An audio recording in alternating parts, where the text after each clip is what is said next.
I know you mostly from this GN'R gig. Like I saw you also many times with the previous lineup and all that. To me, it seems like you're really like an accomplished guitar player, really well-rounded. Like you get it all, like the old school bluesy rock and roll type of approach, and also like the more modern, even shred, if you will, type of stuff. When you do like stuff like on Chinese Democracy, Better, or like the chaotic solo in Black Hole Sun, for example, it shows like you get like a wide range and also like crazy finger picking. Again. Yeah, I can tell that. So yeah, basically, what was like your background of learning the guitar and fluency and stuff? Like? I grew up playing. When I first started playing, I was really into more art, I guess the art rock type of things, and also fusion. Because when I was a kid, like Mahavishnu Orchestra and Jeff Beck, and that was really what attracted me, as well as like Yes and Genesis, like the early Genesis stuff, King Crimson, stuff like that. And then I heard the Clash, and everything sort of changed. So then it was about not being able to play, you know. So it's felt like you do it this way around. Yeah. And it was about the songs and the attitude, and not so much about masturbatory playing, you know. But I was always into. When I was a kid, I was into older music, you know. I was into bands like Thin Lizzy and Bowie, and you know, like stuff that was like classic rock. Whereas kids my age were listening to Poison and Def Leppard, and you know, it just wasn't my thing. So I went from like the older rock, and then I got into punk rock, you know. Okay. Yeah. And this finger, because you like tonight, I think like you actually like on the Rocket Queen jam, for example, like you use it. You actually changing, like it's improvised. I think all the time, like those extended jams you're doing that I love. Because I think in Paris last week you were already doing like the Rocket Queen solo, like with the fingers most of the time. Tonight was more with the pick, a little bit of the finger, the catch as well. You're changing it a little bit, but it's always different. Yeah, but I can tell like you get a crazy good like finger picking, maybe hybrid picking too, or stuff like that. You know, it's a fun thing about this. The best thing about playing with this band is that it's different every night. You know? And like tonight was really good for that. Slash and I were really playing off of each other well, and you know, sometimes it works and sometimes it doesn't. And tonight was really, you know, I'd say something and he would answer me, and it was like this conversation, and it all was very smooth and flowing, and really things happened, you know, seamlessly. It was cool. You know, some nights it doesn't happen, you know. So. No, but that's cool, definitely. Like, and then that's one of my, you know, usually on the shows, like those extended jams or guitar solo stuff can be boring stuff sometimes, you know. It can be the stuff when you go grab a sandwich or have a piss, you know. But on this, I mean, it's already 3 times that I saw this tour and stuff. It's definitely one of my favorite highlights every time. I think you and Slash, we get like great chemistry together. I love playing with him. And, it's, you know, it's man, it's so cool that I get to listen to him every night, because he plays different every night. Yeah. Like his solo is completely different every night. And that's just so inspirational to me. Like what we do on Wish You Were Here, it's different every night. You know, he never repeats himself. I mean, there's certain themes that we'll play. Yeah, of course, I get it. But I mean, generally, a lot of times, like bands get caught up in doing the same solos and doing it every night, you know. And there's some stuff like that you know, he's written solos from Appetite that you have to play. Yeah, sure. But man, it's so much fun to be able to listen to him play and to be able to play back and forth, because it's we push each other, you know. Yeah, totally. And it's a really great thing. I love it. And how do you develop? I'm still talking about like this, like the Knockin' on Heaven's Door jam, like the Rocket Queen jam, and the Wish You Were Here jam. Because it was still, I think, at the Troubadour, maybe you were already doing this. I think it was since the beginning of the tour, already. I think those jams, maybe. And so, how did you develop that? You know? Yeah, when we started rehearsing. When we would rehearse, we'd do the jams much longer. Yeah.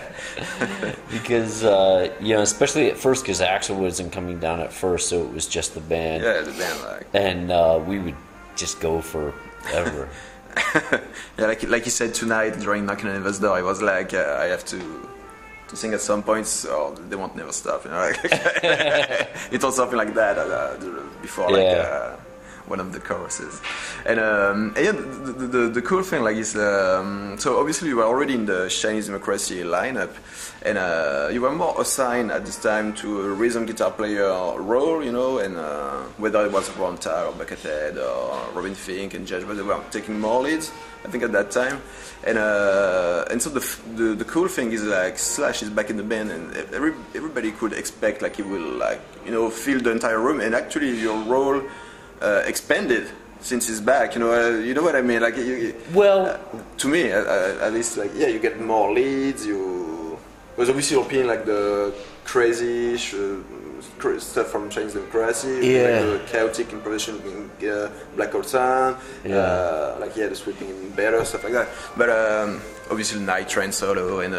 But the thing is that there's only 2 guitar players now. Before it was. There was so much going on, and I don't really have that much of an ego when it comes to that stuff. I like to, someone's got to fill it out, so... That it's so much better now, so much more totally. I mean, enjoyable. Yeah, totally. But what I say, what's cool is like, when you had before, like with Easy, like his duet, like Easy wasn't doing like as much lead as you're doing, stuff like that. Yeah. Like now it's a different. I compare it sometimes to like all the Allman Bros are evolved in a way, because before you had like Dwayne Allman and Dickie Bates, then changed for Dickie Bates and Warren Haynes, and Warren Haynes and Derek Trucks, and it's shifting a bit, like the thing. And I think right now, like I told you, like in Messenger, like you get like a really dangerous, like you're like a really dangerous guitar team to me, like right now. That's cool. What I love about this band is that everybody listens to each other. So it's and I suppose you have to when things are changing every night. Axel listens. He'll wait. If you notice, he'll always wait for us to finish the phrase. Or finish what we're saying, before he'll come back in, and that's just so rare to find a group of people where everybody's paying attention and thinking about the bigger picture. Like when Slash is soloing, it's like, okay, how can we we're always listening to what he's doing, so to if he's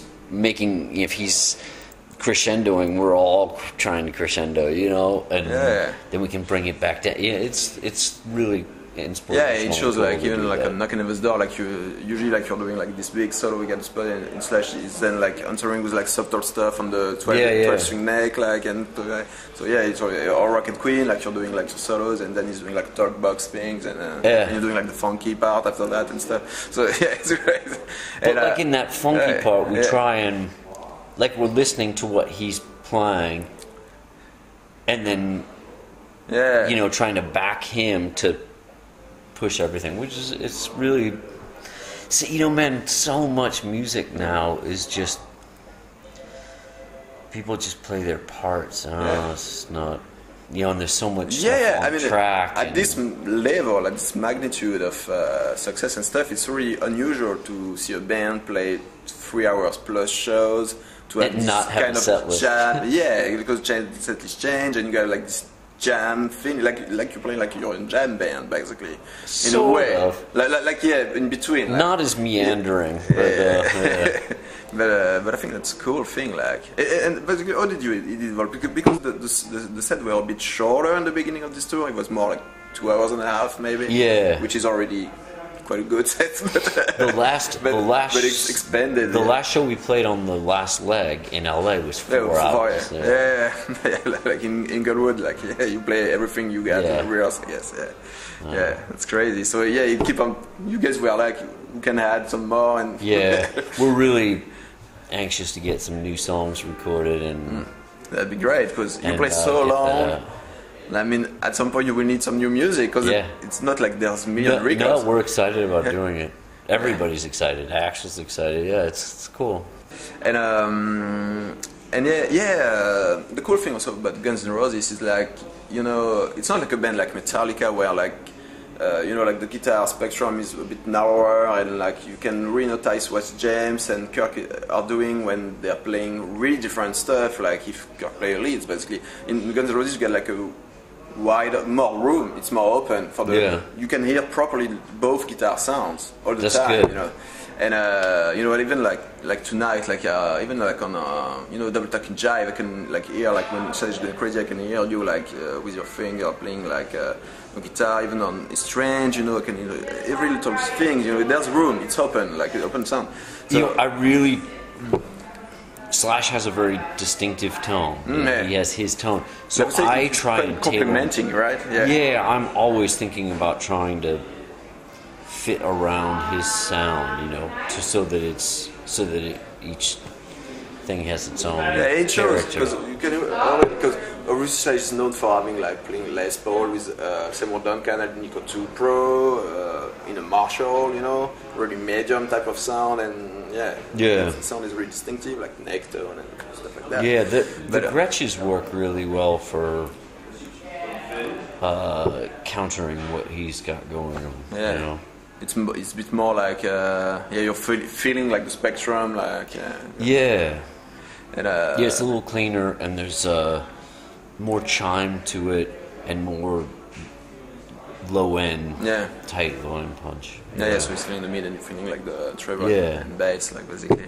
And you play like you started the show with like I think it looks like a Les Paul Junior, but it was like with a kind of Filtertron type of pickup. It's such a fucking cool guitar. And that guitar is made by Leo Scala. He made all my guitars right now are Scalas. What's up? Scalas and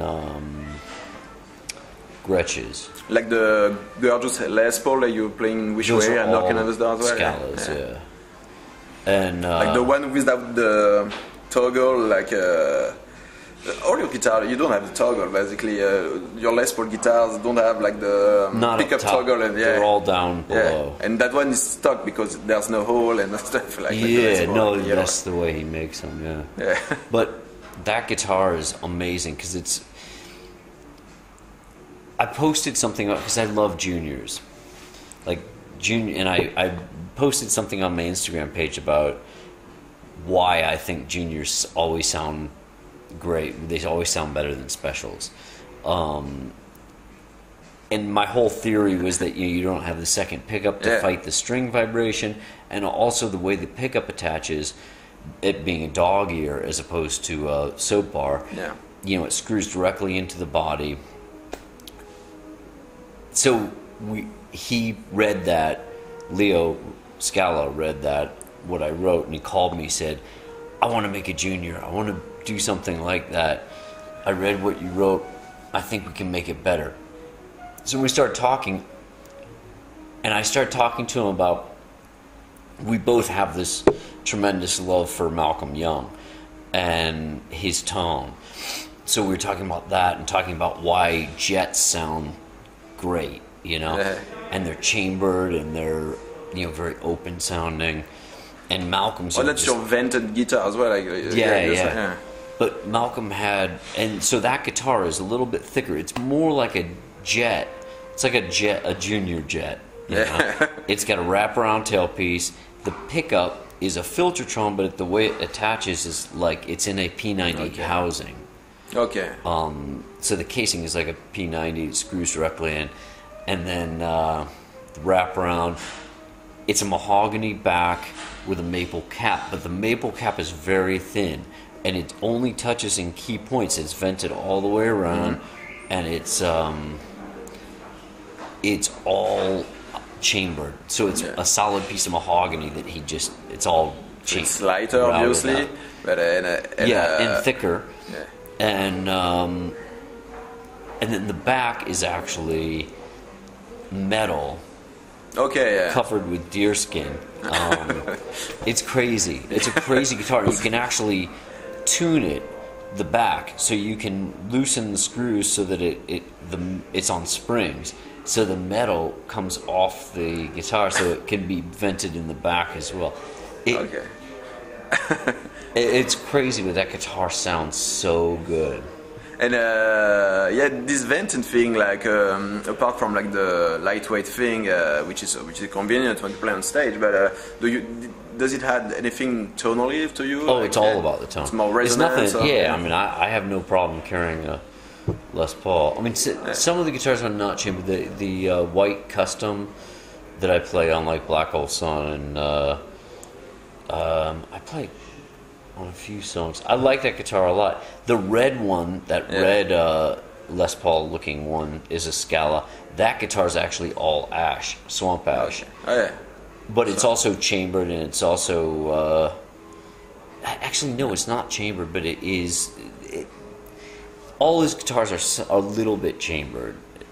The custom and that one are very slightly chambered.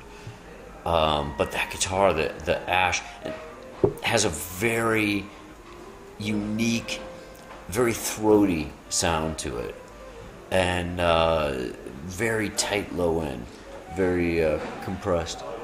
But it's got this. It's just all his guitars, all his they guitars. look good. Like I can tell. Like they look good. It's a bit of a guitar porn thing. Like this show, like between you and Slash, there are many beautiful guitars. Like it's cool. It's for guitar lovers. But all his guitars have. I've never seen a new guitar that actually feels like an old guitar. Like it has that mojo of an old guitar. Oh yeah, even like visually, like they look like they're antique kind of thing. Yeah, visually too, but just they feel. I don't know how to put it into words, but he's the only. The finish, maybe like the. It's not just the finish; it's the way the guitar resonates. Okay. It feels like an old piece of wood. Okay. Like it, and it's more responsive and vibrant. I don't know. He's really just a magician with. So obviously, like you get another guitar I want to talk about. You didn't play it tonight, but I saw you had like a James Trossard like single coil guitar, and I noticed like the bridge was reverted. Like that's is the it guitar, because you want less treble and more bass, or that's the way that's why Jimi Hendrix sounds so good. I mean it's plus the left-handed headstock. You have less tension on the high strings, so it's easier to bend. You have more tension on your low strings where you want it, so you have that piano-like low end, And so I worked with James on it. James and I have been friends for years. I've been playing his guitar for 20 years. I love his stuff. But for some reason I'm not playing him now. But I approached him about doing that guitar right before I started with the Dead Daisies. Yeah. And I wanted the Dead Daisies to be a Strat band. Like I was listening to a lot of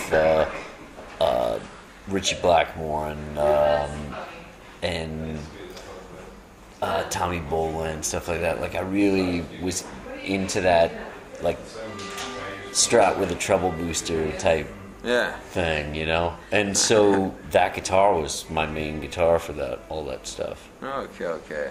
Cool.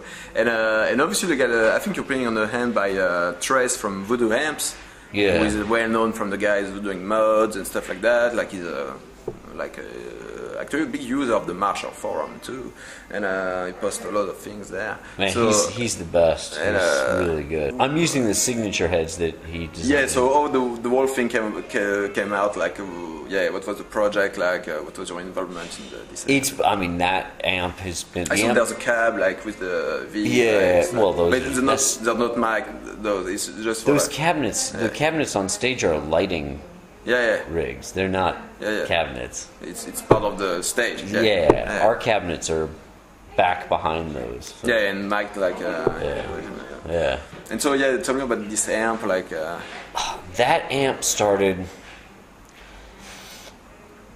I bought some amps from Mick Mars when he wasn't doing anything with Motley Crue, and he'd just gone through a divorce, and he had, was going to have surgery on his back, and he wasn't doing well. So I went over to his house and I played through a bunch of different amps that he was trying to sell, and I played through this one. I plugged in. I couldn't believe, like, it was just, magical. Was it Nord Marshall? It was a 4-input Jose modded Marshall. Okay. And, I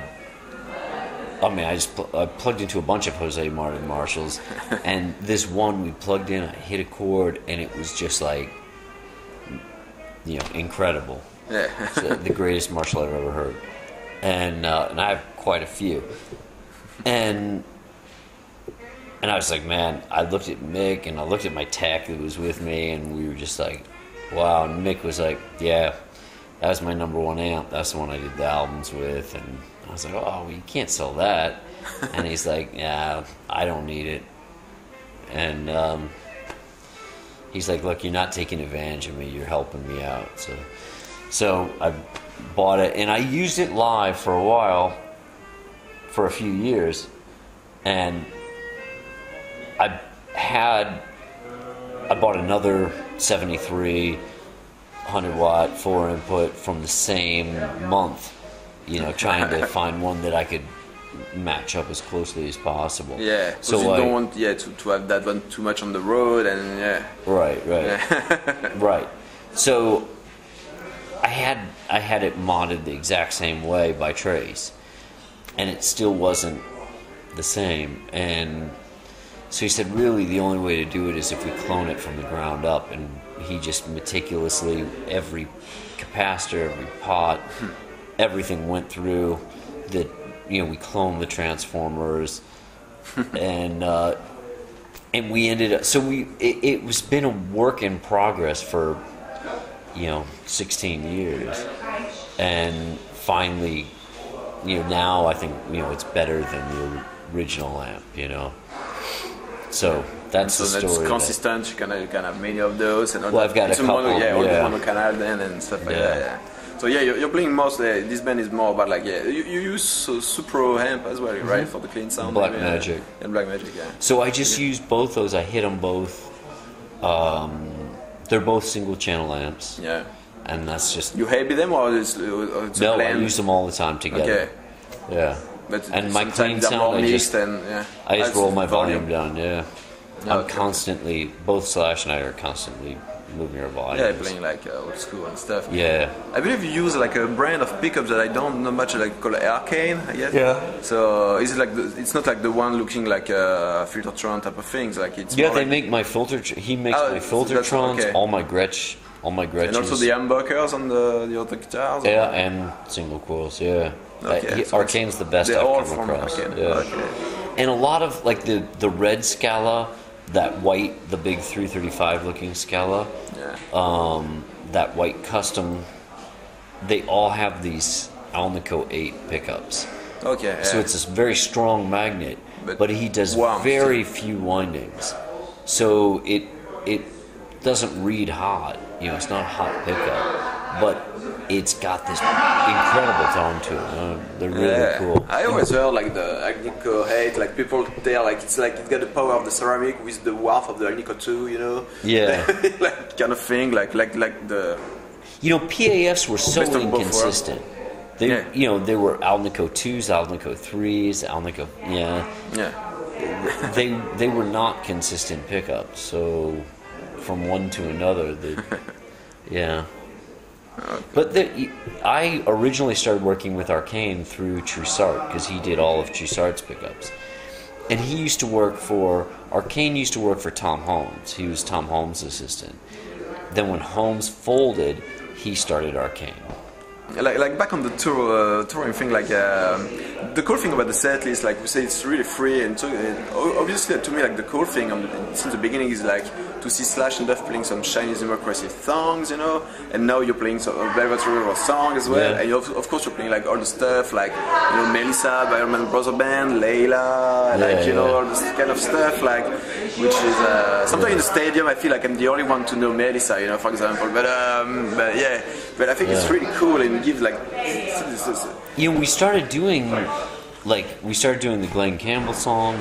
Yeah, that one I didn't know because it's after he died, as a tribute to him. We started doing Black Hole Sun after Chris died.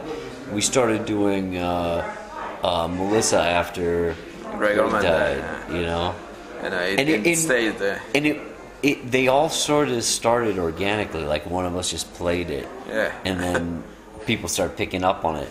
Like that's why I started playing it, and then Slash came out and played on top of it. Yeah, one thing about Axel, like to me, when he's a guy with like a really risky type of voice, obviously, like Chris Cornell had. Also, like when you sing that high, you know, to maintain those 3 hours, 20 minutes set, you know, and he's doing it good, you know. So it's quite impressive. Like he's got like another type of preparation for this or anything because he's really spot on, you know. I think right now, and yeah, it's long. Like I said, he's got like what I call like a risky voice because it's not like, you know, he's singing so much high, so it's easy to blow up, you know, when you're so. And there's nights when, you know, but he's very disciplined with, you know, he does an hour warm up, he does a 40-minute cool down every night. Yeah, that's true. Yeah. Every night, you know, he's very disciplined with that. Because I mean, even this I love. It's a song like he played every night, I believe, and it's not like an easy one. That's a tough one. Yeah, it's definitely a tough one. Yeah, and, he definitely. You know, it's funny because like Coma, like, you know, when we started playing that, he was like, yeah, Coma. There's a really hard part when he's speaking for a long time. Yeah, yes, and he's like, God damn it! Why did I do that to myself? You know. Yeah, and there's other songs like that are just like so high, and he's like, "Way to go! I fucked myself again." You know. And but it's cool. Yeah, it's cool doing. And yeah, I wanted to talk to you. I believe all you guys know are playing in here, right? And maybe it's a wrong theory I got, but as good as Slash is, for example, I believe he's never been that good before. Like I think he's playing better than he's ever played. Yeah. Is that anything to do with maybe hearing himself more better than before? I don't know. But, I think it definitely makes you play better. I mean, it makes you, because you know what's going on. You can't be as sloppy because you're under a microscope because you hear everything. You hear every detail. So in that way, you know, I don't know. You know, I haven't talked to him about it. I wonder.